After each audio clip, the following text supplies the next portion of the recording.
प्रकृति कहो या परमात्मा कहो, उसी ऊर्जा के हिस्से है।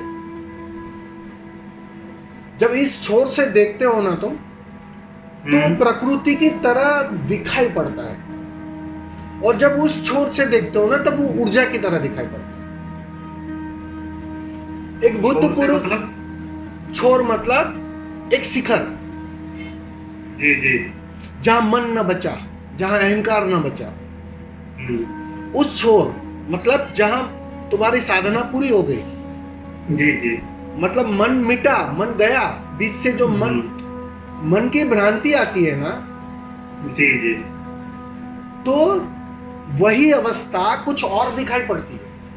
वो पदार्थ के रूप में दिखाई पड़ती है, वो प्रकृति के रूप में दिखाई पड़ती है, और वही पदार्थ और वही परमात्मा में एक बुद्ध पुरुष परमात्मा की झलक पाता है, क्योंकि उसे उसकी जो ऊर्जा स्वरूप है ना, उसका साफ साफ दर्शन होता है। वो देख पाता है। तुम्हें सामने खड़े हुए व्यक्ति में व्यक्ति दिखाई पड़ेगा, शरीर दिखाई पड़ेगा, लेकिन मेरा मतलब ये है जी स्वामी जी, इसमें और परमात्मा में अंतर है जी कुछ? बिल्कुल अंतर नहीं है। वो उसी का हिस्सा है, उसी का हिस्सा है, क्योंकि वो पदार्थ के अंदर भी उसी ऊर्जा के हिस्से है ना, उसी ऊर्जा के मिलन से तो बना है। अब तुम कहोगे बर्फ है जी, पानी है थोड़ा पिघला हुआ, बराबर है, और एक भाप है जी जी। अब तुम कहोगे तीनों में फर्क क्या है? एक तरह से तो फर्क भी है नहीं, हाँ? एक तरह से लगाया जाए तो फर्क है जी, पांच में और एक तरह की जगह दिखाई दे। वो मैं वही बोल रहा हूँ कि वो देखने की भ्रांति है ना। तुम्हें बर्फ भी दिखाई पड़ेगी, ठोस, उस तरलता को भी तुम देख पाओगे जो पानी है, जी, जी, और उससे भी ज्यादा तरलता मतलब भाप के रूप में भी तुम देख पाओगे। जी जी, ठीक से देखोगे तो एक ही चीज है, लेकिन फर्क कहाँ है? फर्क केवल उसकी टेम्परेचर में है।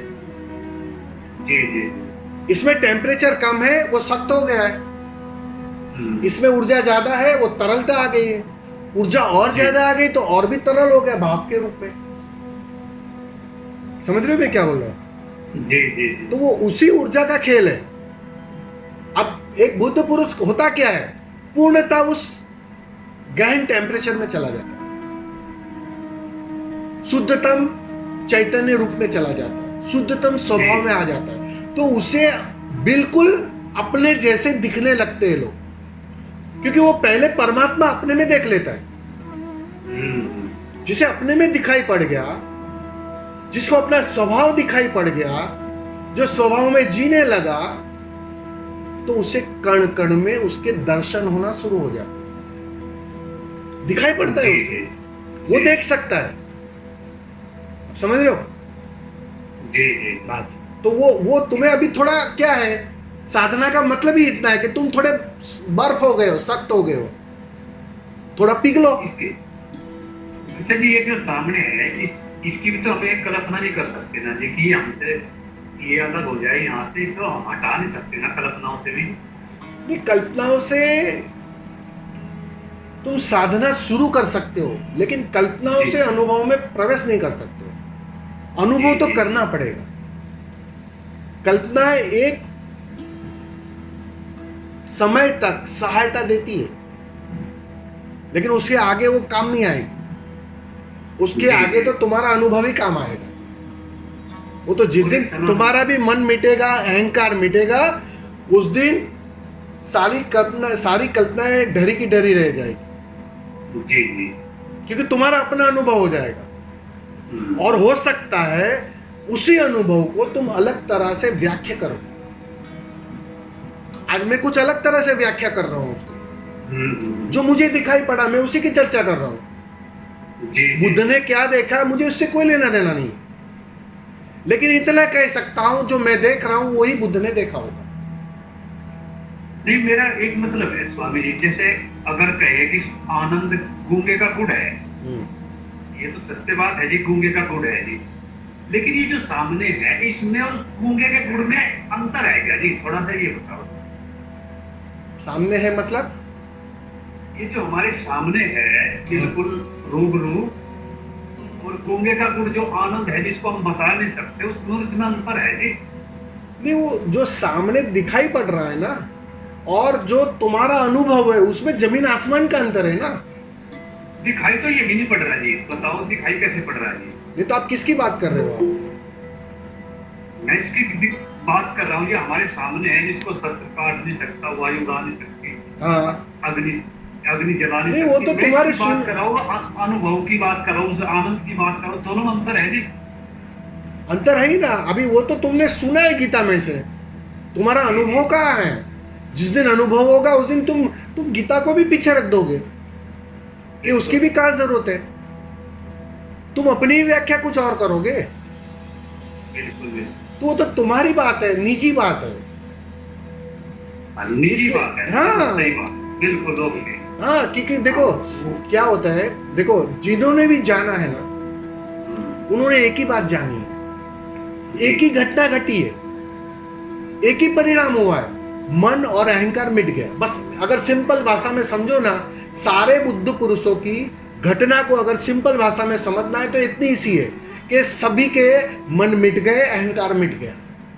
ठीक है, ठीक है, किताब फिर से कोरी हो गई।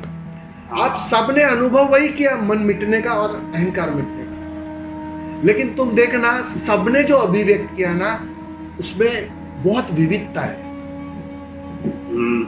बिल्कुल अलग। कबीर वही गाकर बोल रहे हैं, जी जी जी, गीत गाते गाते बोल रहे हैं। मीरा नाचते नाचते वही बात जता रही है। बुद्ध ने मौन बैठकर आंखें बंद करके उसे बताया, हाँ जी। वही बात है। बात कहने को दूसरी है ही कहाँ? नहीं जी, दूसरी नहीं जी, है ही नहीं। बिल्कुल। वो तो जिस दिन तुम्हें भी होगा ना तो तुम भी कुछ अलग ही हो सकता है, व्याख्या करो उसकी। सही है। वो तो कोई नहीं जानता है, वो अस्तित्व किस आधार पर अभिव्यक्त करवाएगा वो तो अस्तित्व का अपना मसला है, वो हम नहीं जान सकते।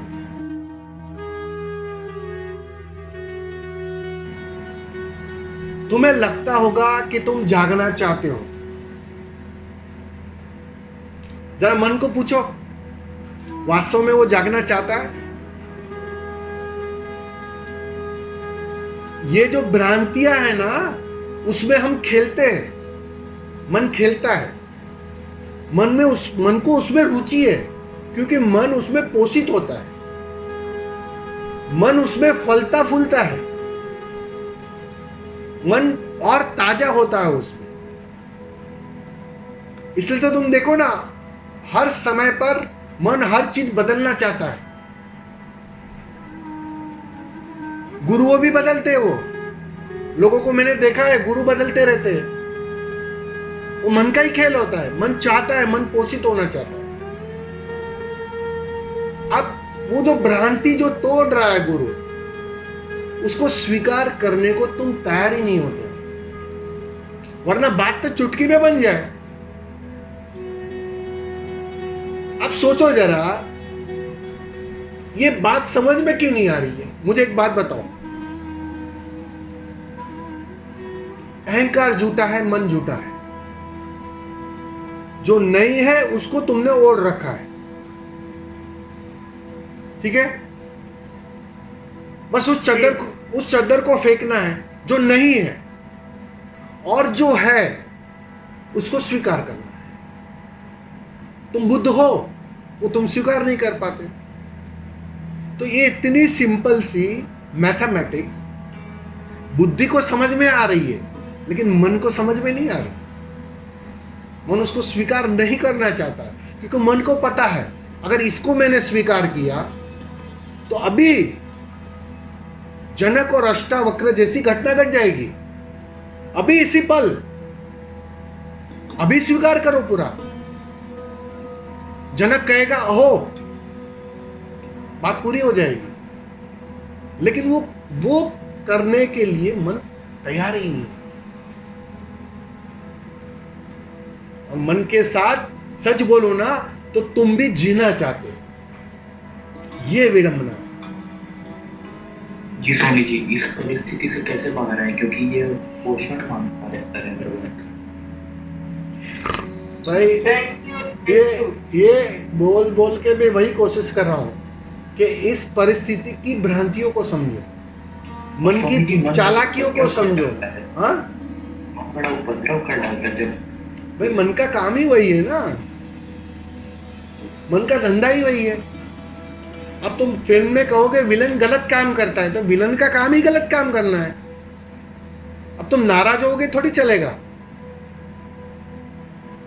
वो उसका काम है तुम्हें बेचैन करना। एक बात समझो, यस स्वामी जी, उसमें हीरो आमतौर पे विलन के गोडाउन वगैरह जला देता है। मन का गोडाउन कहाँ जलाए स्वामी जी? इसमें ऐसा है ना कि मन की सघनता, मन की जो पीड़ा है ना,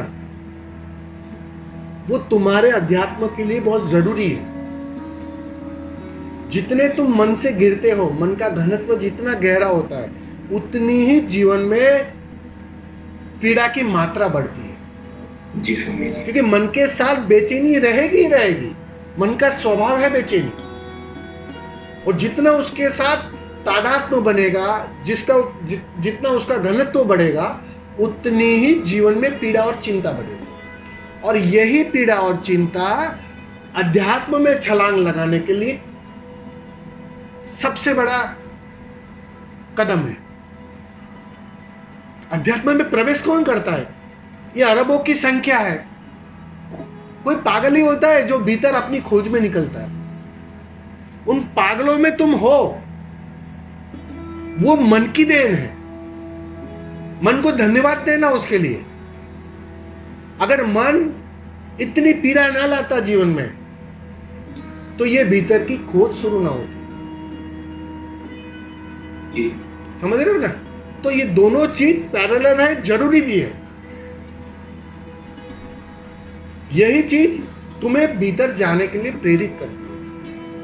तो उसको गलत समझना या उसके साथ नाराजगी ले लेना या कुछ भी, वो नई भ्रांति पालना है। तुम देखो, मन अपना खेल कर रहा है, मन अपना रोल निभा रहा है। यस, तुम अपना रोल निभाओ। तुम्हारा रोल क्या है? सिर्फ देखना। वो तुम करते नहीं हो। तुम उसके अलावा बहुत सारे रोल करते हो। तुम यश हो जाते हो, तुम बड़े आदमी हो जाते हो, तुम कर्ता हो जाते हो। मतलब तुम अपना रोल भूल गए। सिर्फ देखने का, अकर्ता रहने का, वो रोल भूल गए। मैं तुम्हें यही सिखा रहा हूं, और कुछ नहीं सिखा रहा हूं। सारे बुद्ध पुरुष तुम्हें एक ही बात समझाते हैं कि तुम अपने रोल को समझ लो और उस रोल में ठहरो। आत्म साक्षात्कार।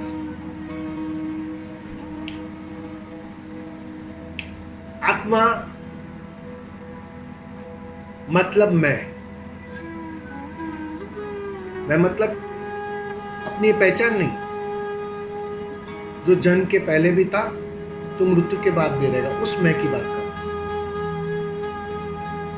जिसे अग्नि जला नहीं सकती, उस मैं की बात कर। अब वो जो है, वो मैं, उस मैं से तुम कहीं बहुत दूर छिटक गए हो, दूर चले गए, या कहो उसको भूल गए हो। बहुत सारे झूठे मैं के आवरण गढ़ रखे। मैं हितेश हूं, मैं एक डॉक्टर हूं, मैं वकील हूं, मैं एक गृहिणी हूं। ये सब झूठे मैं की श्रृंखला है, परत दर परत। अब वो परत दर परत तुमने एक के ऊपर एक जन्मों जन्मों से वो परतें चढ़ा रखी। अब उस परतें चढ़ाने में जो तुम्हारा असली मैं था, जिसकी मैंने पहले चर्चा की, वो कहीं नीचे दब गया है, भूल गया है। तुम भूले हो बस अपने को, और कुछ बात नहीं। तो वो परत दर परत जैसे ही गिरती है, ध्यान करता क्या है, साक्षी की साधना करती क्या है, वो परत दर परत को गिराती है, वो झूठे मैं के परत को गिराती है, वो कर्ता के परत को गिराती है। और जैसे जैसे वो परतें गिरते जाती है, तुम अपने असली मैं, अपने स्वभाव की ओर सहज ही बढ़ने लगते हो, करीब आने लगते हो। और जिस दिन सारी परतें गिर जाती है और सिर्फ स्वभाव बचता है, सिर्फ अपना घर बचता है, जहां से तुम बहुत दूर छिटक गए थे, वापस उसी घर पर लौट आते हो। उसी का नाम आत्म साक्षात्कार, स्वयं का बोध। यही है एनलाइटनमेंट, यही है बुद्धत्व, यही है समाधि, यही है आनंद। शब्द अलग अलग रहेंगे, लेकिन उस मैं में फिर से लौटना है, उस मैं के ऊपर जो ये झूठे मैं लगे हैं, उससे परे जाना। साधना ये परतें गिराती है और एक दिन तो अपने घर लौटते हैं। बस उस दिन तुम कह सकते हो, मुझे आत्मिक साक्षात्कार हुआ। अब ये जो मुझे है वो कृष्ण के मैं के अर्थ में है। मैं बदल गया। अब कृष्ण के मैं और अर्जुन के मैं में अंतर करोगे कि नहीं करोगे? अर्जुन का मैं कुछ और था, वो परतों वाला मैं था, वो झूठा मैं था, वो जो नहीं था वो अब दिखा रहा था कि मैं हूं। और कृष्ण का जो मैं था वो शुद्धतम स्वभाव का मैं था। इसीलिए तो वो कह पाए कि अस्तित्व का हिस्सा हूं मैं। ये चांद तारे मेरे भीतर घूम रहे हैं, मैं ही जीवन हूं, मैं ही मृत्यु हूं। ये कौन कह सकता है? जिसकी सारी परतें गिर गई, जो वो शुद्धतम स्वभाव में, उस ऊर्जा के अपने शुद्धतम रूप में प्रवेश कर गए,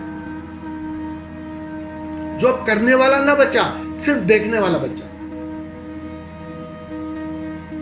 अस्तित्व मात्र। तो जैसे ही तुम उस अवस्था में लौटते हो, उसी को कहते हैं आत्म साक्षात्कार। क्या कह दो, बुद्धत्व। एक ही बात, यही होता है, इसके अतिरिक्त और कुछ नहीं होता है।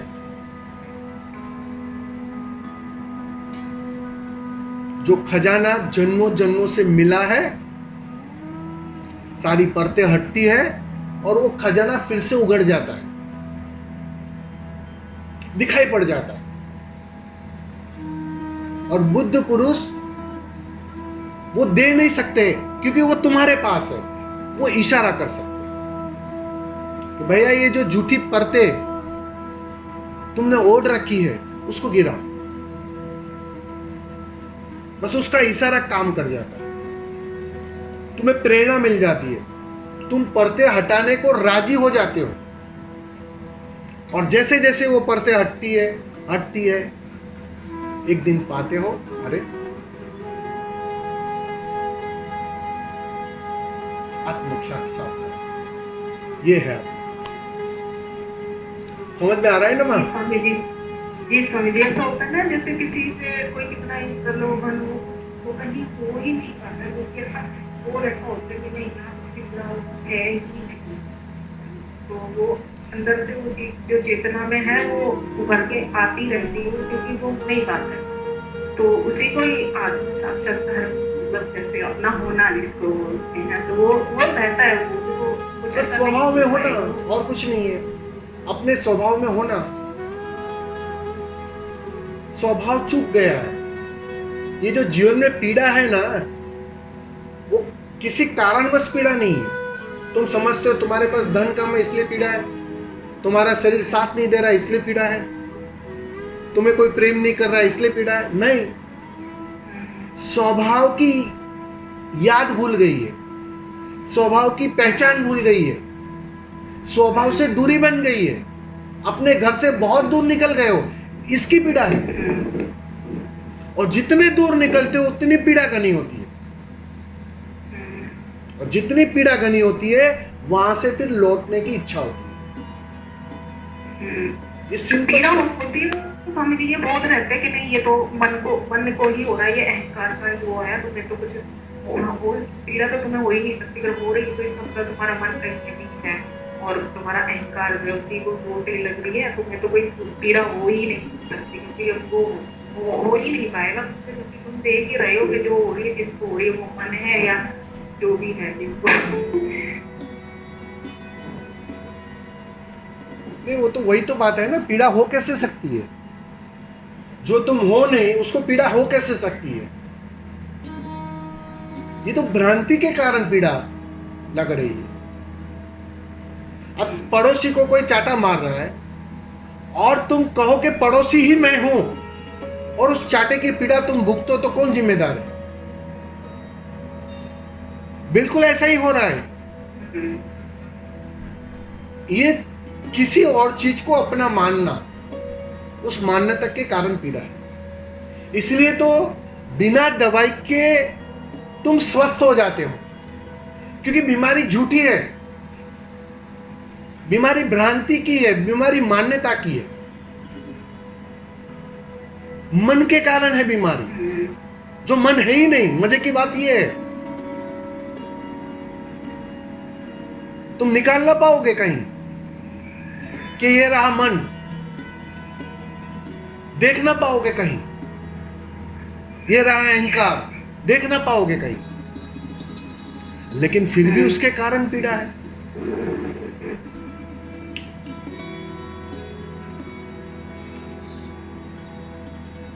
ध्यान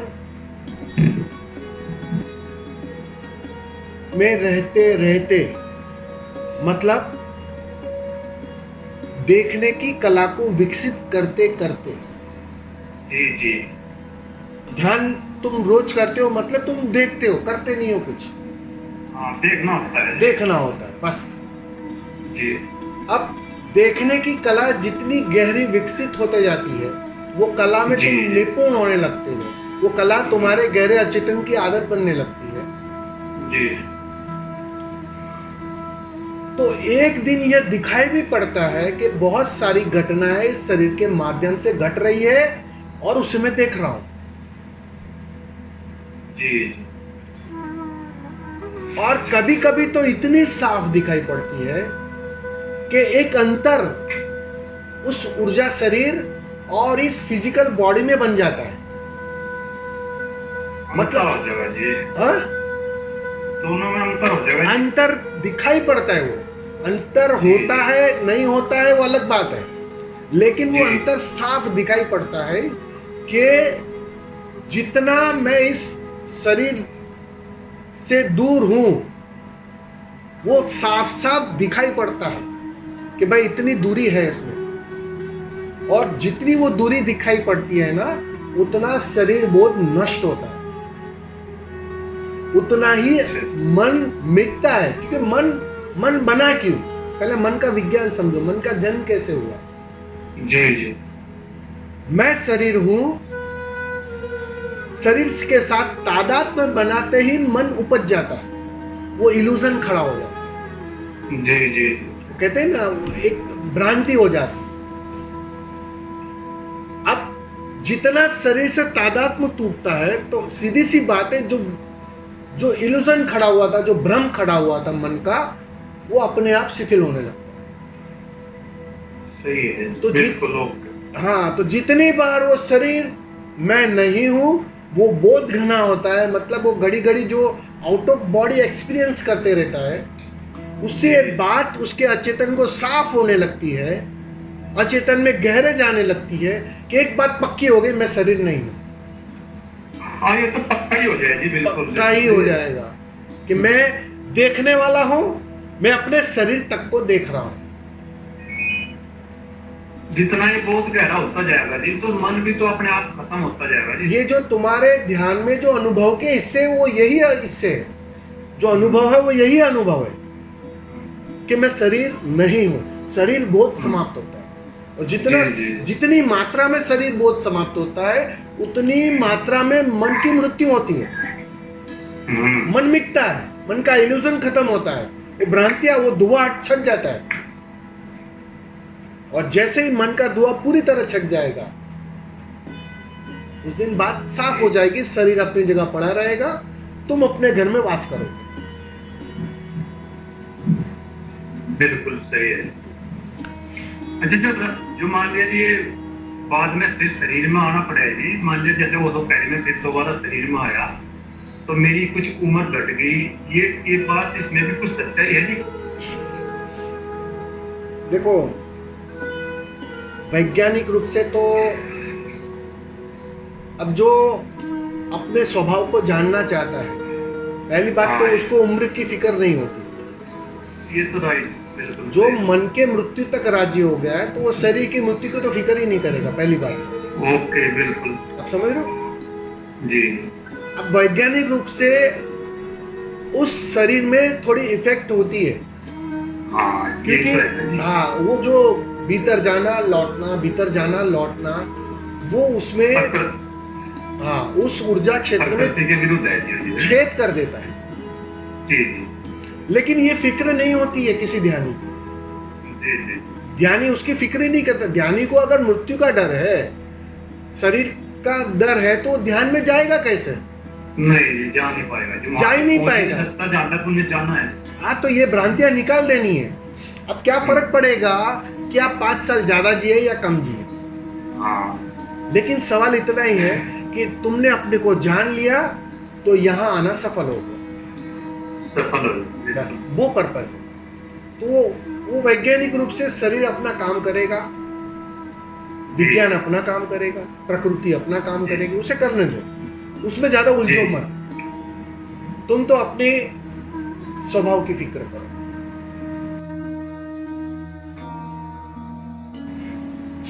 ये जो आत्मा साक्षात्कार जो है, आत्मा को जानना है, आत्मा के निकट आना है, और ये उसके साथ में जो चेतना है, जो साक्षी भाव है, वो क्या एक दूसरे को सब एक ही चीज है या अलग अलग है?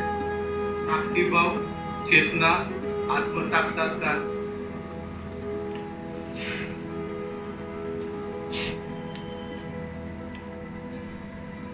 आत्मा तुम हो,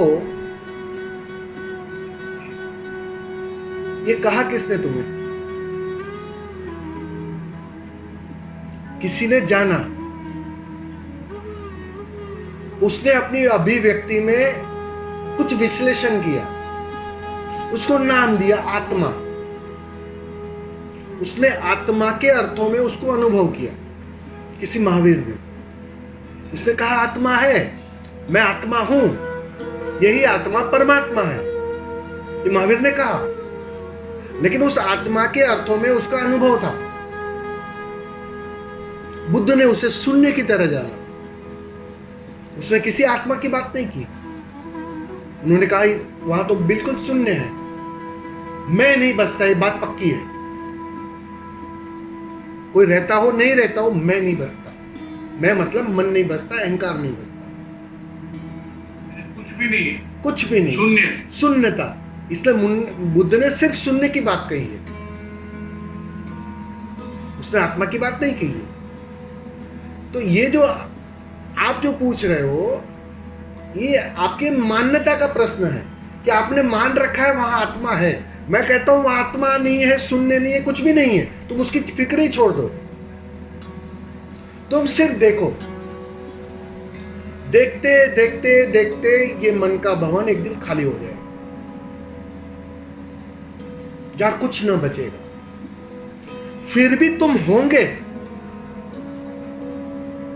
क्योंकि जो उपलब्धि हो रही है ना, वो तुम्हारी ही तुम्हें उपलब्धि हो रही है। तुम्हें तुम्हारा ही खजाना दिया जा रहा है, जो तुम हो। अब उसको तुम कोई भी नाम दे देना, उससे क्या फर्क पड़ता है? किसी ने उसे ऊर्जा कहा, किसी ने उसे चैतन्य कहा, किसी ने उसे आत्मा कहा, किसी ने उसे शून्य कहा। समझ रहे हो मैं क्या बोल रहा हूं?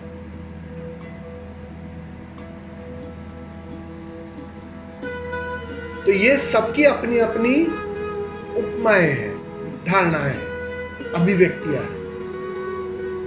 हम क्या करते हैं, उन अभिव्यक्तियों को तालमेल बिठाने में लग जाते हैं। तालमेल नहीं बिठानी, तुम तो अपना जानो, अपना अनुभव करो। कहा होगा किसी बुद्ध ने, कहा होगा किसी महावीर ने, सुन लिया, अच्छी बात है, लेकिन इस कान से डालो और इस कान से निकाल दो। असली बात है उसको सीढ़ी बनाओ और स्वयं के भीतर उसकी खोज शुरू करो। और जो स्वयं के भीतर खोजता है उसे वो उपलब्ध हो जाता है। फिर तुम अपना नाम दे देना, उसको सामजी भाई बोल देना, चल जाएगा, कोई फर्क नहीं पड़ेगा। चलेगा, बिल्कुल चलेगा, सामजी भाई नाम दे, बिल्कुल चलेगा, सामजी भाई नाम दो तो चलेगा। बिल्कुल चलेगा। तुम्हें पता है ओशो ने एक बहुत मस्त बात कही थी। वो टेनिसन करके एक था यूरोप में, वो टेनिसन का चिंतन करता था, स्वयं का। वो जब भी कोई साधना करता तो टेनिसन टेनिसन टेनिसन, वो अपने को याद करता था। और कहते हैं वो टेनिसन को याद करते करते वो ध्यान में प्रवेश कर गया। क्या नाम कुछ भी लो तो उससे कोई फर्क नहीं पड़ता है। ये सारे नाम सहारे होते हैं, खाली सीढ़ी होते हैं, खाली बस उसके ऊपर तुम पैर रखकर आगे चढ़ जाओ। उलझना मत नामों में, उलझना मत भाषा में, अपना अनुभव। फिर कोई भी नाम दे देना, नाम न देना, तुम्हारी स्वतंत्रता। नाम कुछ भी दे दे, उससे कोई फर्क नहीं पड़ता है। क्या फर्क पड़ने वाला है? नाम आप चलो एक मिनट, बुद्ध ने उसे शून्य कहा, महावीर ने उसे आत्मा कहा, सामजी भाई ने उसे कुछ और नाम दे दिया, क्या फर्क पड़ने वाला है? बताओ मुझे, क्या फर्क पड़ेगा? क्योंकि ये तो तुम्हारा निजी अनुभव है ना, तुम्हारा अपना स्वाद है। अब यही डिश तुमको थोड़ी खट्टी लगी तो तुमने उस प्रकार से उसका नाम दिया, उससे क्या फर्क पड़ता है? बात तो वही है ना, अनुभव तो वही है ना। नाम से देखो, ये नाम ही उलझाते, इन नाम के कारण ही हम उलझते। ये सारे जो तर्क खड़े हो रहे हैं ना, ये इतनी सारी भाषा, इतने सारे नाम, इतने सारे शास्त्र तुमने खोपड़ी में डाल दिए। अब जितना वो खोपड़ी में ज्यादा जाएगा ना, जितने ज्यादा शास्त्र, उतनी ही वहां खिचड़ी बनेगी। अब वो खिचड़ी में बेचैनी फिर शुरू होगी कि यहां चावल कितने हैं, समझ रहे हो? ये बेचैनी खिचड़ी के कारण हो। इसलिए तो कहते हैं ना कि बात ही तब बनती है जब तुम ये सारी खोपड़ी की खिचड़ी को फेंक देते हो, खाली कर देते हो इसे, फिर से किताब को कोरी कर देते हो, तब तक बात बनती नहीं है। असली साधना यही है, जो सीखा है उसे अनसीखा करना। सीखना थोड़ी है साधना में, या मैं तुम्हें सिखा थोड़ी रहा हूं कुछ। ये बिना काम का बहुत कुछ सीखा हुआ है तुमने। उसको कह रहा हूं भाई, ये तुमने जो सीखा है वो हानिकारक है, तुम्हें उसके बाहर ले जाने की